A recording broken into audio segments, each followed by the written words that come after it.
What? We are on the same team. And I'm your captain. So what deal do you have in mind then? Allowing that man into your own house is entirely based on you. Yes, it is. Personal audit. You can keep it that way. But I will have to part with something small. the door is this way.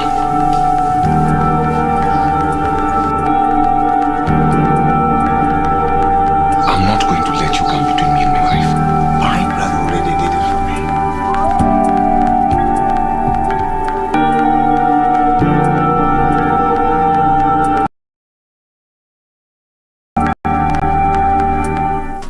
It's the season of sharing and making merry, and your favorite TV station is here to make your Christmas more memorable. Watch KBC Channel 1 this holiday season and stand a chance of winning thousands of shillings in cash prizes and shopping vouchers. Look out for our trivia questions and get rewarded for answering the questions correctly. KBC Channel 1, giving you 1,000 reasons to be happy.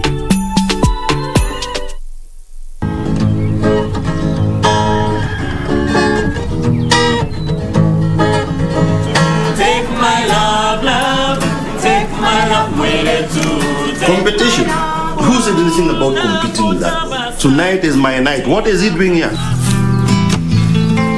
Do I get paid? You are not the boy I raised. You are taking advantage of me. And whom do you think you believe you?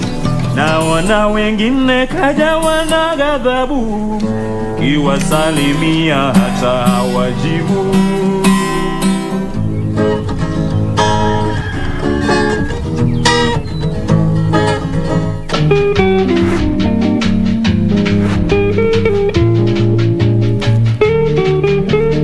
Okay, ulinipatia hii physical.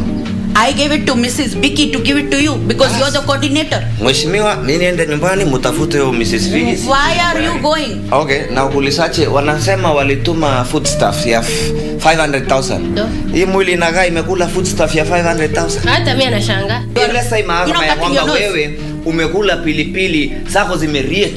Sasa pilipili wewe na sanduku wewe iko fanya kazi namna gani? I have not finished. Okay, complete. Since you want to complete, you are there. Complete. Complete. Urongo mtupu. Huyu mtu naona mapo ya size yake. Is very nice. Umemaliza maswali?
Good afternoon, happy holidays. Well, this is Lunchtime News. My name is Jackie Wambiru, and we have a comprehensive bulletin lined up this afternoon. We shall be taking a look at matters of security, matters revolving around the holidays that are coming up starting tomorrow, which is Christmas. And remember, you can interact with us on our social media handle at KBC Channel 1. Now, to kick us off, Interior Cabinet Secretary Fred Matiang'i has assured the Independent Electoral and Boundaries Commission of maximum support as it prepares for next year's general election. Speaking in Kisii, Matiang'i revealed that the government is in the process of collecting data in a bid to detect early signs on threats to security with a view of acting promptly.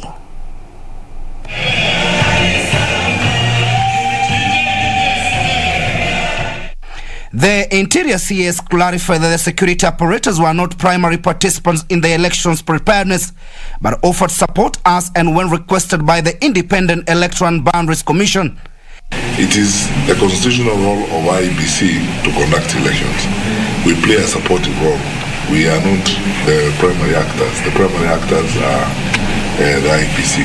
So IEBC tells us how and where they need our support, and we provide that support to them. And I think we are preparing to provide that support to the He said that the government is in the process of collecting data in a bid to detect early signs on threats to security, with a view of acting promptly. And we are on the alert, and we are maintaining our alert status throughout, because when challenges emerged in our neighboring countries like the bombings in Uganda and so on, we raised the level of alert in our country. So we are now remaining on alert, and we are going to be on alert. In the meantime, the CS revealed that measures have been put in place to beef up security during Christmas and New Year festivities. Our police officers are on the roads. We are working hard on traffic, and when we're asking Kenyans to be mindful of others. Matiang'i appealed to Kenyans to report any suspicious characters to the authorities for action.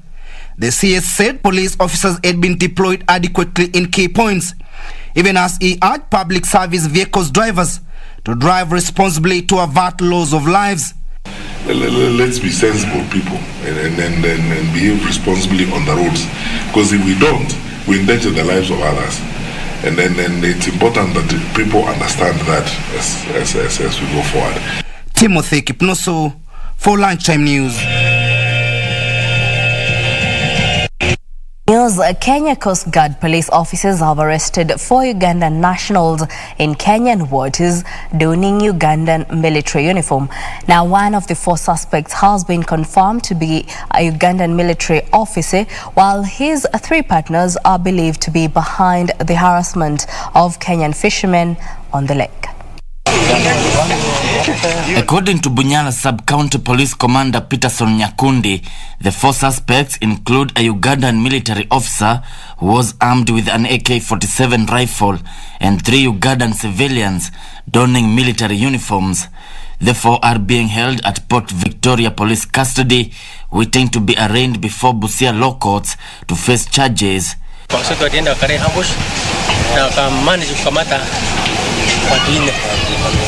Na watu walikuwa wamevaa uniform ya jeshi ya Uganda. Kwanza anaitwa Tuana Maniko Baramu, ambaye yeye ndio mwanajeshi, na wengine hata ingawa wamevaa hiyo nguo ya jeshi sio wanajeshi. Wa pili anaitwa Masereka Joseph, na mwingine anaitwa Peter Obo, na mwingine anaitwa Mohamed Manje. Omena Beach Management Unit Secretary General Omondi Ndeke has declared that Ugandan military officers have impoverished the Kenyan fishermen by impounding their fishing gears and demanding bribes that amount to more than 2 million shillings in a span of 1 month. Mara mingi watu wanatoa pesa kwa sababu ya hofu, si ati kwa sababu wako na uwezo, kwa kutoa hofu, kwa kuwa na hofu kwamba mali yao itapotea. Unaona mtu ana sacrifice, anarudi nyumbani, anauza hata ng'ombe zake 3, aende apatie wale pesa ndio achukue injini yake na boat, na hiyo ni hasara kubwa sana. The fishermen now want the national government to increase the number of Kenya Coast Guard police in Lake Victoria. Hishoke Washira, Lunchtime News. Well, Christmas holidays once again here with us, and in most parts of the country it's normally a bevy of activities comprising last-minute shopping, traveling, celebrations.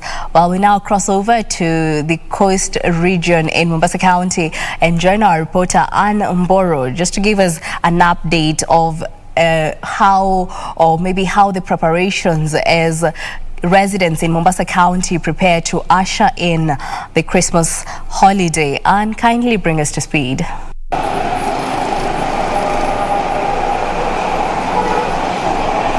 It is indeed a very good afternoon to you too, Wambiru, back there at Broadcasting House. And indeed, it is also very sunny, but perfect weather in Mombasa County for the revelers to come and enjoy themselves at our beaches. We're coming live to you from the streets of Mombasa County. And with only a few hours to Christmas Day, we have seen that holiday makers have decided to stream into this port city to enjoy themselves, enjoy the basking in the sun, at the beaches, and also at the same time they can be able to enjoy the sceneries in Mombasa County. And we've seen that the traffic flow has been very exemplary, with traffic commandant ensuring that all the traffic police are ensuring that there's free flow of traffic in Mombasa County. Security wise also, everyone, all the holiday makers and revelers coming to Mombasa County have been assured of their security.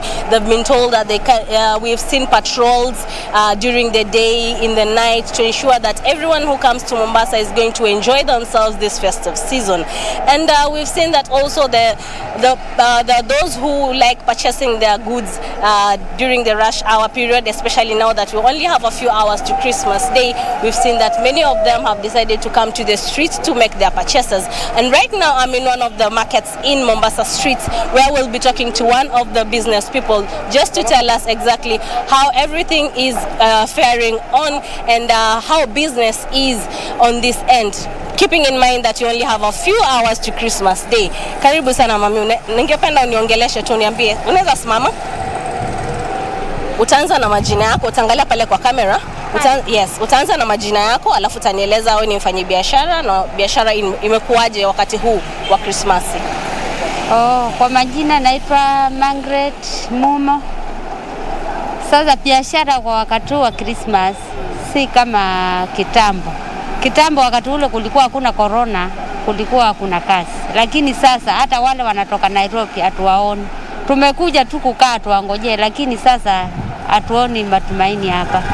Labda ungesema ni nini kimesababisha kuwa wakati ule mwingine kulikuwa na wateja wanaokuja na sasa labda hakuna wateja unavyotarajia? Ni corona.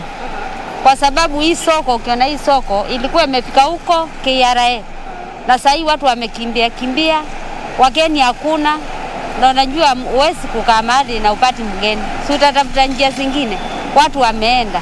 Hii soko nafikiri mwaka huu ni wa 6 tangu ifunguliwe na Mheshimiwa Njoo. Lakini sasa hii inaendelea na kufifia kwa sababu wageni hakuna. Hata tunaweza kuomba ikiwa ni count ina wageni, ilete wageni hapa, hii soko isiishe kwa sababu inaendelea vibaya. Maybe I could also interact with one of the other business person who's just going to tell us also what he feels about this Christmas, and utanieleza tu labda Christmas imekupelekaje na mbona hujasafiri, imebidi ukuje biasharani. Nieleze tu. Utaangalia pale kwa kamera tafadhali. Okay, sawa. Anza na majina, angalia tu pale kwa kamera. Sawa, kwa majina naitwa Amos Makao. Mimi ni mfanyabiashara. Lakini tangu corona ikuje biashara sasa imekuwa mbaya. Lakini tunangangana tu kulingana na wakati vile huko. Labda kwa nini ukaamua uwe biasharani na usiende labda kujivinjari na familia yako labda popote pale? Hiyo imekuwa juu ya mfuko. Hauko umetosha tu niwe nikuwe outing ama nini na nini. Nikaamua tu acha nikuje biashara. Asante sana. Those are some of the reactions that we've gotten from the business community here in Mombasa County, but also we had a few of them talk to us, and they've lamented that also the school calendar has been really hitting the parents' pockets, and that is why most of them have decided not to really purchase the things for their festivities. Instead, they will just direct the money for school fees and maybe the stationery that they need. But for all the holiday makers coming to Mombasa, enjoy the Merry Christmas and have a prosperous New Year. From us in Mombasa County, back to you in studio, Wambiru.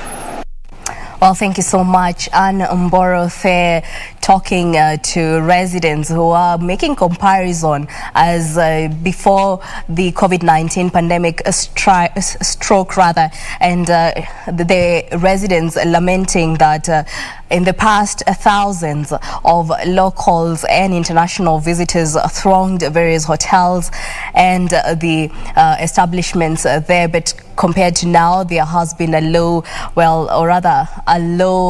number of them recorded in the coast region. Well, they remain hopeful and We now cross over to Nairobi CBD, whereby our reporter Yusuf Farah has been on the ground, and just to give us an update of, with a few hours left to Christmas Day, the last minute rush is being witnessed across the country. But what exactly is happening in Nairobi County? Now, Farah, kindly bring us to speed.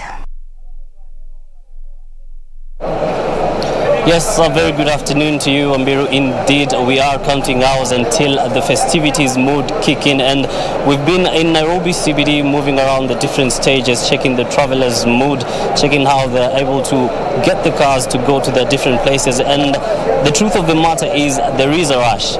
People are really trying and struggling to get the different cars to the different locations that are heading to. The fares have been hiked, and some of the travelers are stranded. I spoke to one of the travelers today, and they told me they were not sure whether they'll be able to travel today. One of the reasons being the hiked prices and also the fact the cars are not there. But now, Wambiru, I'd like us to have an interaction with one of the travelers who's going to travel today to his home with his family, and basically just get his mood on whether he feels he'll be able to travel today and whether the different restrictions put in by MOH have been followed in this area. Good afternoon, sir. Good afternoon. Thank you for joining us. What is your name and where are you heading today? My name is Joel, and I'm heading to Eldoret with my family. They are somewhere around here. We came here about 9 o'clock in the morning, and we are traveling with one of the shuttles here, Northlift, and we tried other places and there were no vehicles. And since 9 o'clock we have been waiting for the transport, and it has not arrived.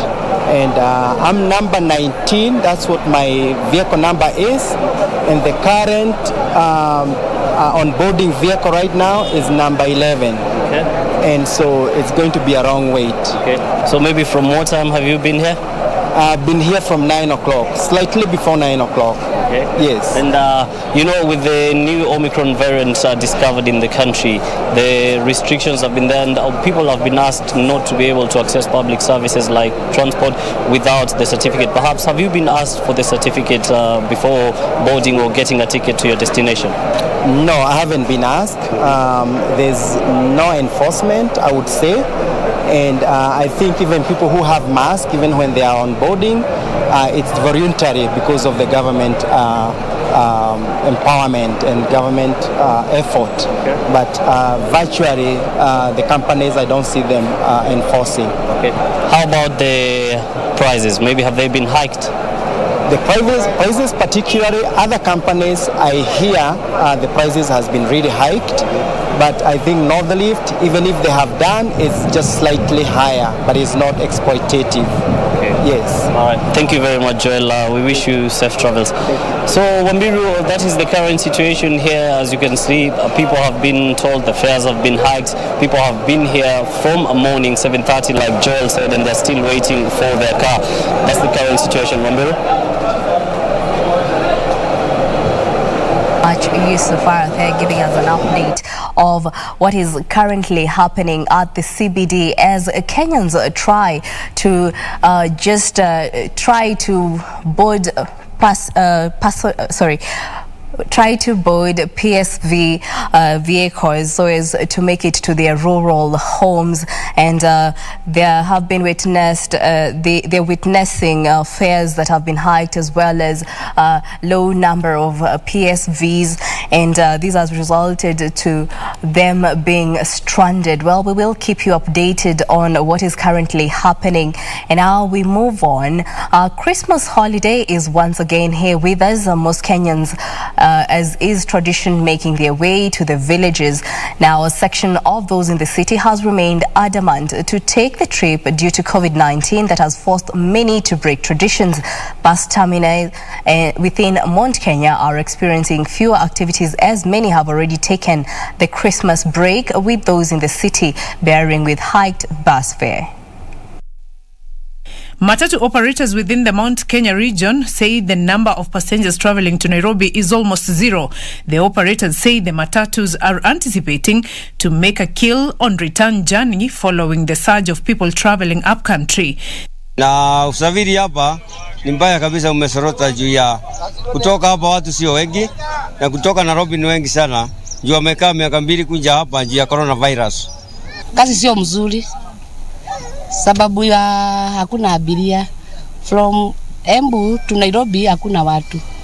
Lakini sasa tukifika Nairobi tunapeba watu ni wengi huko. Sasa sinda huku gari asinjai. They say most people who had been locked by the COVID-19 pandemic for close to 2 years are now traveling home for Christmas. They say in the wake of COVID-19, business has not been good. However, they remain optimistic that their businesses will improve come next year. In Kakamega, chicken traders have decried scarcity of the birds, saying this has affected their cost. This as one watchman was killed with 2 of his colleagues badly injured after they were attacked by robbers. The watchmen were manning a chicken market in Kakamega. Saa hizi kuku zimepanda na sipatikani. Unaweza pata kuku na kuambia 1,000 na kuhusu inakuwa shida. Wateja msiokope kuja kununua kuku mkifikiria kwamba bei ya kuku imeenda juu sana. Bei ya kuku haijaenda kwa sababu corona ili affect. Wateja tunawaita karibuni sana. Kwanza hii shamra Christmas, msikose kula kuku kwa sababu kuku imepanda bei. Beatrice Gatonyenge-Tich, Lunchtime News. And now in the political arena, Kirinyaga County Women Representative Purity Ngirishi has hinted running for county governorship as an independent candidate. The legislator, who is one of the top contenders, is said to face mathematical complications after her main challenger, the incumbent Governor Anne Waiguru, joined UDA party, which she is also a member. Speaking in Kiamagumo area in Gishugu constituency during the burial of slain assistant chief, Girishi said it's now time for electorates to look at individuals and not parties. She noted Kirinyaga has elected some leaders on independent tickets because they were not satisfied with the party politics. Msijali kwamba mtu atakuja na gani na watu angaliama na wa respect sana kwa sababu mlichagua mtu wakati mlichagua MCA wakati huo mlichagua independent candidate kwa sababu wakati huo hamkuridhika na ambaye mlipewa na chama ambayo mlikuwa mnafuata. Kwa hivyo hata kwa saa hii whatever party mtu atakuja nayo, look at the individuals.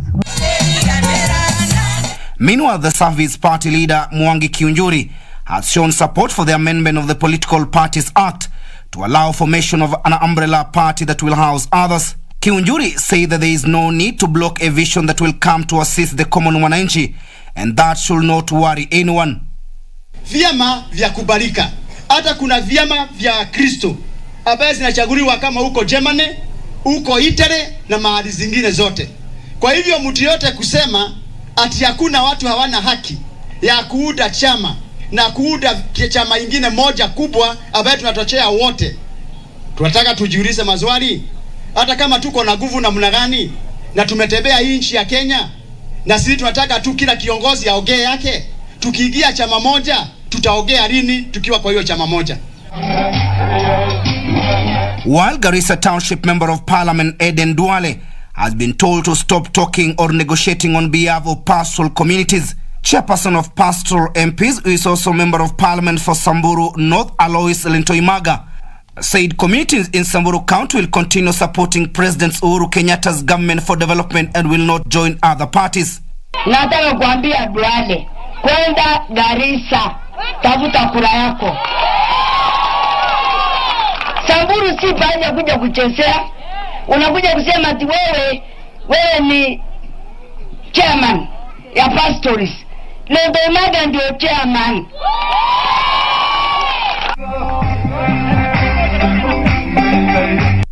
In other news, Thika Low Court judicial officers and their staff joined hands in working as a team to ensure better services are offered to their clients as a way of reforms that have been put in place by Chief Justice Martha Koome. Addressing magistrates and staff during the end-of-year party organised by the court, Thika Chief Magistrate Stella Atambo urged the judicial officers and the staff to work in unity to reinstate the lost public confidence on judiciary. Moses Wanjara, Court 9 magistrate, called upon the staff to ensure that everything they offer in court is judged by the client. It is your duty to put your best foot forward and do very good PR, because as you're serving that person, and I say this to my students all the time, as you're serving that Wanjiko, you are the face of the judiciary. You are our Chief Justice on the ground. All the players are contributing to the success of the team, and that is what your contribution should be at Thika Locals. Let us be a family. Let us be proud of our station, and let us all wish our station well, and let us be our brothers keepers.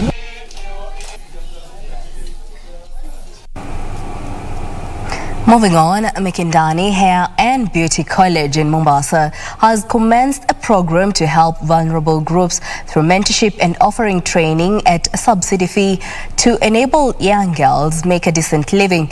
The move, according to the institution, is to ensure young girls are not sexually and economically exploited but become self-dependent. According to the college administrator, Betty Adhiambo, the college was started in May this year with the aim of monitoring young girls who dropped out of school due to pregnancy and financial constraints. Tulienda tutafute wale wanafunzi wako vulnerable, wale hawana shida kabisa na hawajiwezi kabisa katika hii college. Tulianza na wanafunzi wawili mwezi wa 5. Sasa hizi tumeweza kufanikiwa kuwa na wanafunzi wengi, hali kuna changamoto nyingi tunapitia. Adhiambo said the college is now a beacon of hope to the desperate young girls who had been living a dejected life, subjecting them to prostitution, drugs and crime. Yule mtu hana uwezo wa kuweza kusoma, hakifika hapa tunamweka chini, tunamuongelesha, tunajaribu kummotivate, tumpatie uzuri wa kuweza kukuja shule. Hii ni kazi ya mikono ambayo itakuja kuwasaidia maishani. Chochote kidogo kile atapata, hata kama ni shilingi 100 ama ni 1000, anaanzia pale. The college is offering training at a subsidized fee, while orphan girls and girls with needy cases fully sponsored. The beneficiaries at the college, Monica Komba and Khadija Rashid, are appealing to well-wishers to help the needy students at the college who cannot afford to buy learning materials for their practical classes and also pay school fees. Naomba wote ambao kwa huko ambao wanataka kutusaidia watusaidie. Wengi tuko hapa tuna shida school fees, hatuna products, hatuna vitu mingi. Wengine hapa hawajaenda mashule, so tulikuwa tunaomba government kama mtatusaidia na products, cause mimi mwenyewe nikiwa na products zangu itakuwa more better, cause nitafanya practice nyumbani na nikiwa shuleni, so hapo itanisaidia at least, and pia machines tuna lack kabisa. For Lunchtime News, Emma Machoka. Now, a non-governmental organization in Nakuru has commenced a program to train a group of young women in the area on detergent making. The organization, Love and Peace Foundation, said the aim of the program is to create new opportunities for low-income women to be self-sustaining. According to the organization's Chief Executive Officer Julius Mutahi, the training transferred skills that will provide the women without an income-generating venture to enable them make extra money, supplement their household income and take care of their needs. Wamama ambao saa hii sasa watapangwa vile watapokea pesa ya kuanzisha biashara kidogo kidogo 10,000 ya kuanza biashara, na kwa hakika leo wamepata cheti ya kuhitimu, na tumechanganya single mothers, orphans na watu ambao wako na need, kwa hivyo hatuna ubaguzi. Mutai said most women fully depend on their spouses to provide for their families and are considered inferior to men and therefore have to abide by their directives. Ni mama amuke akitengeneza sabuni, akiuza sabuni akuja na rufu yake moja, na mzee na yeye aende kibarua akuja na 500, wanasomesha watoto. Kwa hivyo wamama wameamuka, Ukambani tumeingia, Mombasa, kila mahali watu wameamuka. The beneficiaries lauded the initiative, saying men will start respecting them now that they contribute financially to their families. Leo tuko na graduation na tumeweza kuwa tumeona maendeleo katika kikundi chetu. Wamama watakuwa wanakaa nyumbani kwa sababu kila siku watakuwa wanazungusha sabuni, wengine wanatengeneza so soft, wale wamama ambao wanaenda kufulia wamama wengine manguo, wanaenda na so soft, wanaweka token katika mifuko yao. Wanasema hawana kazi iko Maana hii sabuni ukijua kutengeneza utauza na utapata pesa yako. Kama wewe ni msichana na una kazi, mamako utamsumbua, mzazi utamsumbua. Maana utatengeneza Dettol, utatengeneza Jik na itakusaidia maisha yako ya baadaye. Well, on that note, we'll take a short break. When we come back, we still have more news, taking a look at business news, sports news, among other news. Let's take that break.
It's the season of sharing and making merry, and your favorite TV station is here to make your Christmas more memorable.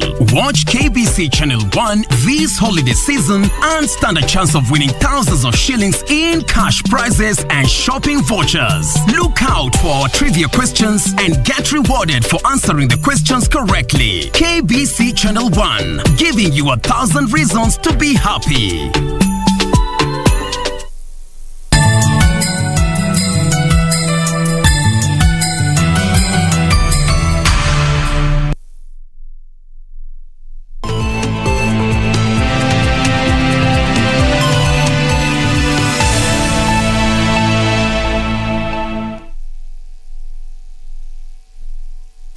Welcome back. Now, Isiolo County Anti-FGM Steering Group has called for concerted efforts from all stakeholders in ending female genital mutilation by 2022. Speaking during a stakeholders meeting in Isiolo town, the officials urged residents, political and religious leaders to join hands in eradicating the vice that had ruined the lives of many young girls and women in the region. The anti-FGM crusaders are pointing their accusing fingers on the communities for abetting the vice. Isiolo Assistant County Commissioner Annabel Gitonga warned those condoning the archaic practice that the law will catch up with them. We are talking about having 0 cases of FGM because FGM is a cultural practice that basically harms the health and the life of the girl child. So what you're talking about is we want to ensure that it's eradicated in our county with the support of all the stakeholders. We know we can be able to do it. The administrator directed chiefs to be on the high alert during the festive season to ensure no girl is subjected to the cut while at home. The activities in terms of FGM have gone down in the town setting here. But when you go deeper into our villages there, our reporters, our key partners speak of a more or less like 100% or 90%. Basically means that we need to upscale the activities in the sub-counties of Isiolo. Anti-FGM crusaders expressed their frustrations on leaders endorsing the vice for political milestone. We needed to work together. We needed to put our resources together because the resources are always scarce. Sheikh Diba Nura, a cleric, said religious leaders were working closely with administrators at the grassroots level to ensure all those perpetrating the vice are arrested. Nawaomba mashekhe wenzangu, maimamu, mwelezeni umma maneno hii ya FGM ni mambo ambayo haiko katika dini. Haiko katika sheria ya dini yoyote. Majority of the school-going girls who are at home for the December holiday are at high risk of being subjected to FGM. Purity Museo, Lunchtime News. Now, parents in Ngomeni Secondary School in Mgarini, Kilifi County have called for the immediate transfer of the school's principal over claims of mismanagement. The parents accuse the principal, Twaha Mwatsahu, of running the school like a private institution and failure to consult them on major decisions concerning the school. Led by the school's Parent Association Chair Abdullahi Ali, the parents have already sent a petition to the County Commissioner Kutwa Olaka seeking the removal of the principal allegedly over poor management of the school. Amechagua kamati ya kuhusisha wazazi, ikiwa mimi kama mwanakamati wa PA tumepeleka malalamishi kwake, tumekuwa na vikao kadhaa, tumejaribu kutisha vikao lakini amekataa. The parents are also questioning the recently constituted Board of Management Committee, saying none of the stakeholders was consulted. Principal sahi ako na miaka 6 Ngomeni, lakini bado hatujaona faida yoyote kwake. Tunaona ni kupoteza na kuendelea kupoteza tu. Mimi sioni kama kuna faida yoyote ambayo tumepata kutoka kwake. Naona hata watoto wameshuka kupitiliza. Maombi yetu tutataka tubadilishiwe principal mwingine. Tuone kama tutakuwa tumeendelea ama tumedrop. Ajabu mkomba kila deni zikilipwa bado zasonga mbele. Sasa ili sisi tuweko sawa, watoto wasonge mbele, principal wetu tule naye kwa hivi sasa Mr. Twaha tuondoshewe, hatuna imani na yeye. Tupewe principal mwingine ambaye kwamba atakwenda kushirikiana na wazazi, tufanye kazi, watoto wasonge mbele. Magarini Sub-County Director of Education Ismail Barrow has however dismissed the claim, saying the process of appointing the Board of Management was free and fair. When contacted for a comment, the principal, while dismissing the allegations, declined to comment further, saying the matter was being handled at a higher level. For Lunchtime News, I'm Zainab Said. Over 200 elderly people from drought-stricken Labura area in Keni constituency, Nyeri, have received a donation of foodstuff from a well-wisher to celebrate Christmas.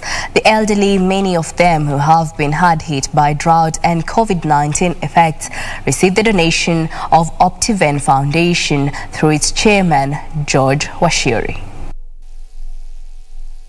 Speaking when they received donations, Area Chief Joseph Maina said that many of the elderly people in the area are in dire need of assistance as there have not been any harvest for 2 seasons due to the drought situation in the area. Hii location yetu kwa muda mrefu imekumbwa na ukame na watu wameangamia kukosa chakula na hata mifugo imekufa sana, na ndiposa tunasema leo wakati tumefikiriwa na Optiven Foundation tunafurahia sana kwa ile sikukuu ambayo wametuletea, sababu sasa tuko na wale older persons ambaye wameathirika sana na wanafurahia sana sababu wanasherehekea hii sikukuu ambayo wameletewa na Bwana George kupitia Optiven Foundation. One of the beneficiaries, Jane Ndegwa, said that she has lost all her animals due to the drought and cannot be able to do manual work in the neighborhood to earn some money. Sisi tumefurahia sana kwa kuwa wengine hawakukuwa na sikukuu juu ya hii COVID. Tulikuwa na taabu nyingi sana na tumefurahi sana kwa kutusaidia na kutupatia chakula. Tulikuwa na njaa mingi sana kwa kuwa jua ilikuwa iko moto sana, tukakaa na njaa siku nyingi sana. Kama huyu amejitolea, huyu George abarikiwe sana, sababu penye ametutoa mimi naona ni bali sana, sababu tangu mvua ikose hapa tangu mwakani hatujapata chakula. Sasa hapa shida yetu kulikuwa na kiangazi kidogo, tukakosa, tukipanda mahindi, tukipanda viazi, inakauka. Optiven Foundation Chairman George Washiri said that they have spent 2 million shillings in such programs in Nyeri, Kirinyaga and Nairobi counties. For Lunchtime News, I'm Ben Troy Njue. The Kiamugumo assistant chief, who was allegedly killed by his wife, was laid to rest in his home in Gishugu sub-county in Kirinyaga County. Now, Dennis Magunjeru is said to have been killed by his wife on the 15th of December at their homestead. The two had lived together for 14 years. Somber mood engulfed Gichugu area of Kirinyaga County as the assistant chief killed by wife was laid to rest. Family, relatives and friends still in shock following the domestic tragic incident that left the Kiamugumo assistant chief Dennis Magunjeri dead. His wife of 15 years, Jedida Wanja, stabbed the administrator to his death following some domestic misunderstanding. On fateful day, Magu's mother, Rose Njeri, who is the MCA in Kirinyaga County Assembly, says she had visited the family and event held prayers with them. Na siku hiye alipatana na kifo yake, nilikuwa kwa boma yake masaa za 3, tukaomba na tukaagana. Na tu kwa dakika 20 hivyo 30 nikaitwa na bibi yake, kaniambia Dennis wako ako hapo, na kuangalia nikaona a lifeless body. Na kwa hayo machache tumeridhika kwa nguvu za Mungu. Kirinyaga County Women Representative Wangui Ngirishi, who joined the family in send-off, urged families to resolve issues through the right means. A serious problem, mental health problem, tushughulikie na pia tushughulikie marriage counseling. Experts urging residents to ensure social coexistence and avoid taking law in their hands. If we can protect or we can stop this, I beg you, or you're in a position to stop it, I beg you, please take the steps ya kusimamisha hiyo maneno.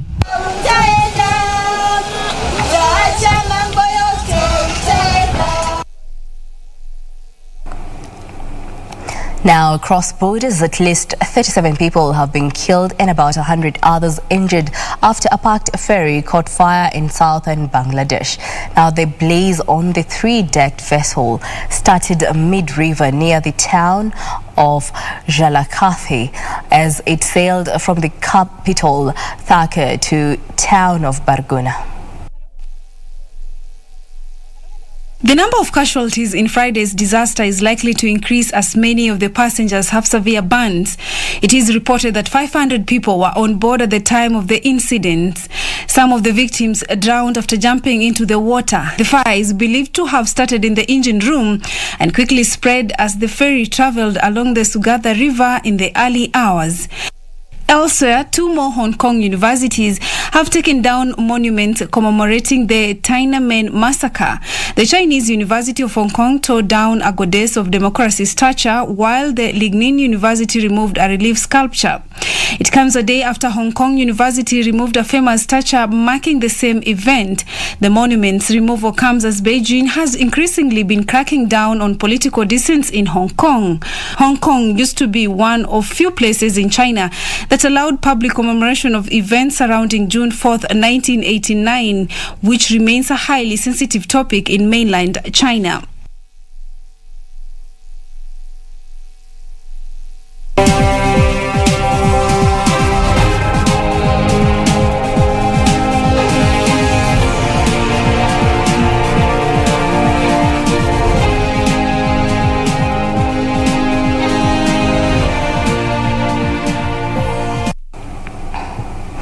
Let's talk business. Well, it is a few hours to Christmas, and normally last-minute shopping is witnessed across the country. And remember, when we were growing up, getting that Ngoya Christmas was a tradition. Let's check in with our reporter, Hibak, who is at Isli Shopping Center, to maybe tell us if that is still a tradition, and also to give us an update on last-minute shopping at the center. Hibak?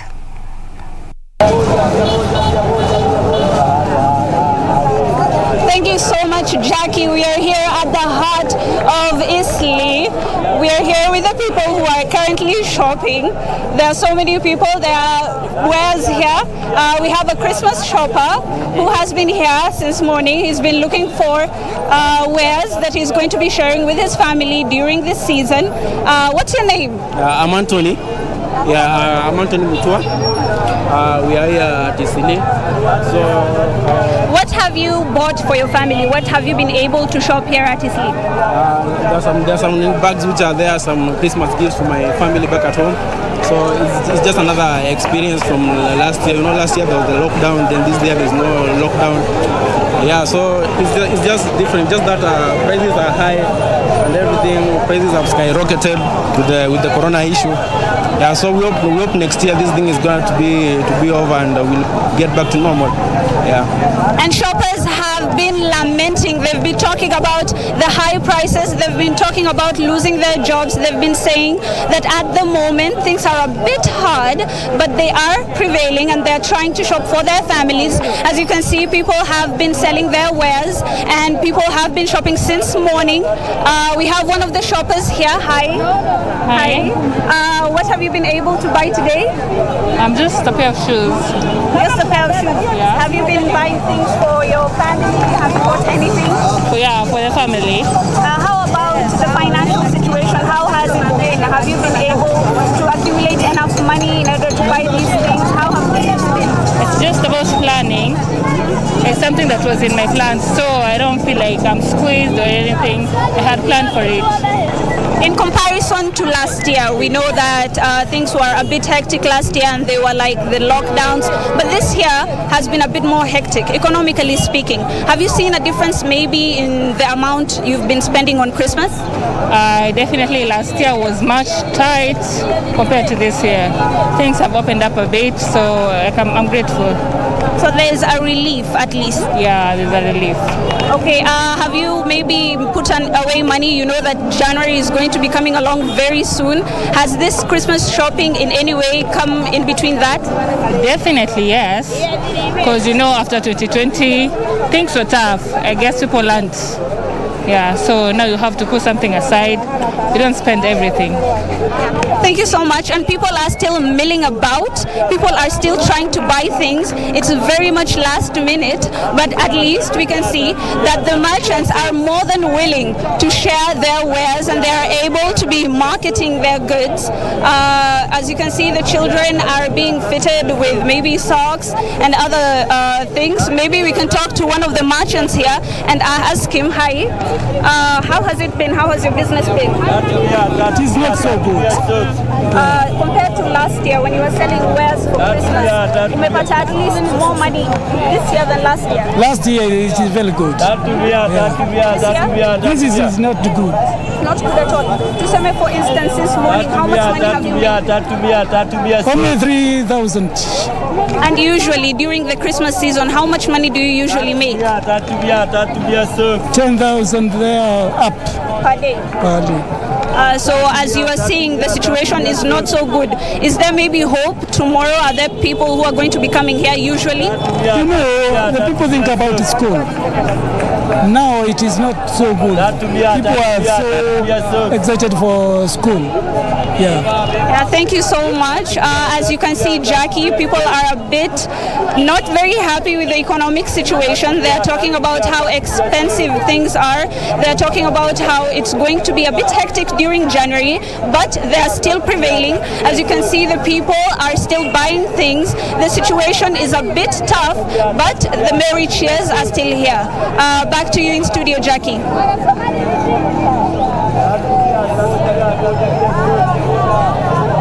Well, that was our reporter Hibak, who is at Isli, painting the picture of how it's busy as Kenyans rush to do their last-minute Christmas shopping. Well, last-minute shoppers lamenting that there is a hike in prices, as well as the traders who are lamenting financial constraints. Well, we shall be giving you an updated report in our subsequent bulletins. For now, we move on. Trade relations between Kenya and the United Arab Emirates have been thrown into a spin following a ban on passengers' flights from Kenya to the UAE. The country, which is a major trade partner, imposed the ban with effect from today due to COVID fears. Kenya is yet to respond to the ban, which does not include cargo flights. It is estimated that over 40,000 Kenyans live and work in the UAE, according to official statistics. The Dubai Civil Aviation Authority had announced a 48-hour suspension on all flights from Kenya to the Middle East nation. Thereafter, Dubai-based Emirates Airlines announced that it has in turn extended the ban on its flights from Kenya to comply with the directive, effectively disrupting passenger flows.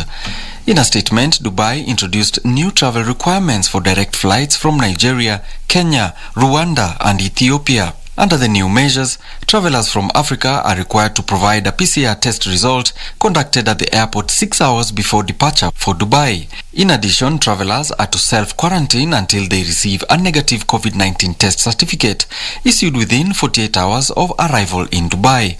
Kenya has been struggling with rising cases of COVID in the last 2 weeks, where national infection rates have breached official records. Kenya and the UAE are currently in talks to hammer a trade deal to grow trade to around 280 billion shillings in the near term. The Gulf is a major trade route for Kenyan businesses and travelers who import and export products between the Gulf and Kenya.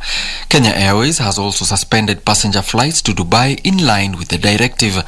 The national carrier said it would refund passengers who had booked tickets for travel within the suspension period. There are more than 40,000 Kenyans who live and work in the UAE, especially in the medical, construction, engineering, hospitality, aviation and security sectors. Dubai is also a major holiday destination for Kenyans, attracting more than 50,000 Kenyans every year.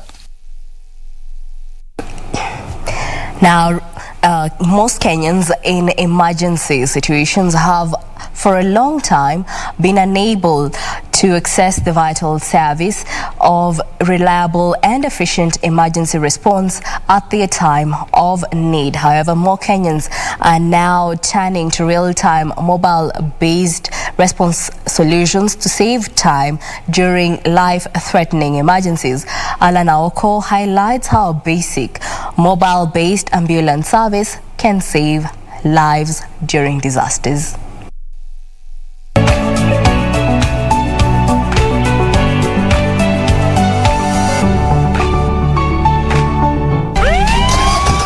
The Kenya Emergency Medical Care Strategy 2020 to 2025 by the Ministry of Health indicates that there is no current data on the specific number and location of public ambulances and emergency departments across the country or their capacity in terms of human and physical resources to handle medical emergencies. The ministry says that there is a need to map these emergency medical care services to ensure that there is 100% geographical coverage. Innovators say that this is where technology can be engaged to streamline Kenya's emergency care services. We have ambulances in the country, we have fire trucks in the country. So we bring together all these providers and we provide you one hotline that you can call and get emergency response of any kind. So you want an ambulance, you can call a phone number. You want a security vehicle, you can call just one phone number. In Kenya, the wait time for emergency response can extend to hours, and users say that you are most likely to have dialed multiple numbers and at times for you to get help. When faced with a medical emergency such as a stroke or a car accident, this waiting can be fatal. Because of this, around 3,000 plus lives are lost every year in Kenya alone due to road traffic accidents. And if you know anything about medicine, and also it's kind of obvious, catering to a traumatic injury in the fastest way possible is the best way to save a life. Platforms like Rescue.co are seeking to solve this problem. Rescue.co, an emergency response platform based in Nairobi, seeks to cut the waiting time for emergency services to just a few minutes. So you get into an accident or somebody you know gets into an accident. So you call FLAIR or you press an emergency SOS button Then it comes into a dispatch. Dispatch triages the case. You explain it's an accident at this place, blah blah. We can also access your location via your phone. Of course, you give permission. Then our dispatch center finds the closest ambulance. Then our dispatch center automatically routes the ambulance to your scene using just routing algorithms. Through a single number, those in need access the dispatch center, where care is provided over the phone, and the nearest ambulance is dispatched, powered by technology called Flare, the Uber of ambulances. So on our platform at the moment, we are currently tracking over 100 vehicles. So this is ambulances, fire trucks, tow trucks, water bowsers, security vehicles.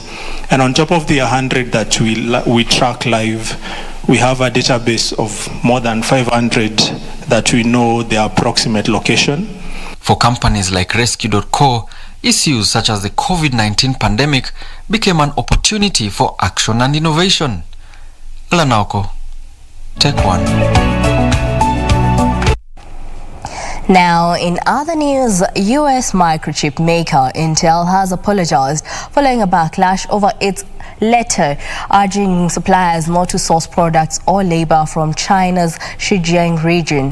The company's letter sparked criticism in China with calls for a boycott. Details of these and other stories in today's International Business Wrap. The letter said Intel had been required to ensure its supply chain did not use labor or source goods from Xinjiang, following restrictions imposed by multiple governments. The region is home to many of the country's Muslim Uyghur population, and there have been allegations of forced labor and possibly genocide. In a Chinese language statement on its official WeChat and Weibo accounts, Intel said that its commitment to avoid supply chains from Xinjiang was an expression of compliance with US law, rather than a statement of its position on the issue. Many Weibo users derided Intel's apology as an attempt at protecting sales in China. Elsewhere, TikTok has ousted Google to become a favorite online destination. The viral video app gets more hits than the American search engine, according to Cloudflare, an IT security company. The rankings show that TikTok knocked Google off the top spot in February, March and June this year, and has held the number one position since August. Last year, Google was first, and a number of sites including TikTok, Amazon, Apple, Facebook, Microsoft and Netflix were all in the top 10. Finally, the British luxury department store chain Selfridges is being sold to a Thai retailer and an Austrian property firm. The deal for the majority of Selfridges Group is worth around $5.4 billion. Founded in 1908 by US retail magnate Harry Gordon Selfridge, the company is best known for its flagship department store on London's Oxford Street. The Canadian wing of the billionaire Weston family bought Selfridges for nearly £600 million in 2003.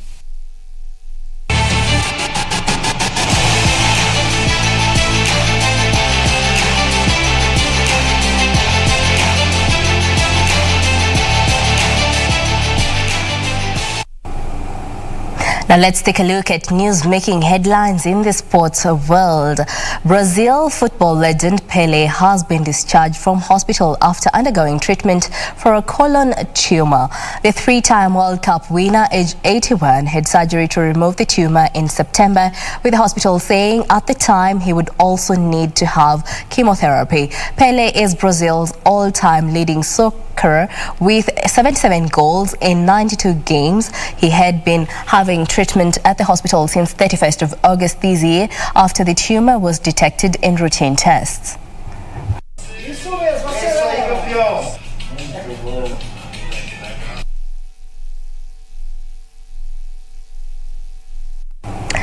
5 times tennis Australian Open runner-up Andy Murray has been given a wild card for the main draw of the Australian Open in January. The 34-year-old Briton missed the 2021 tournament after he was not allowed to travel to Melbourne following a positive test for coronavirus.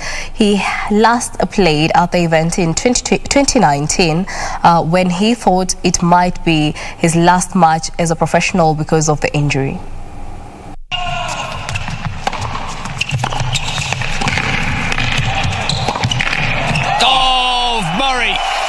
rolling back the years.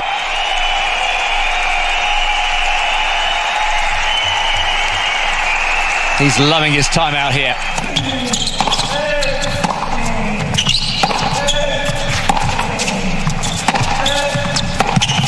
Oh, brilliant. Brilliant from Murray. Now, the Premier League has postponed Liverpool's game against Leeds United and the match between Wolves and Watford because of coronavirus. The Premier League games that were to take place on Sunday, 26 December, have been called off after request from Leeds and Watford. The Premier League said Leeds could not play due to the number of players with COVID-19, injuries and illnesses. Now, the Toffees last played on 16 December when they drew 1-1 with Chelsea prior to their match on 19 December against Leicester City being postponed because of COVID-19 cases within the Foxes.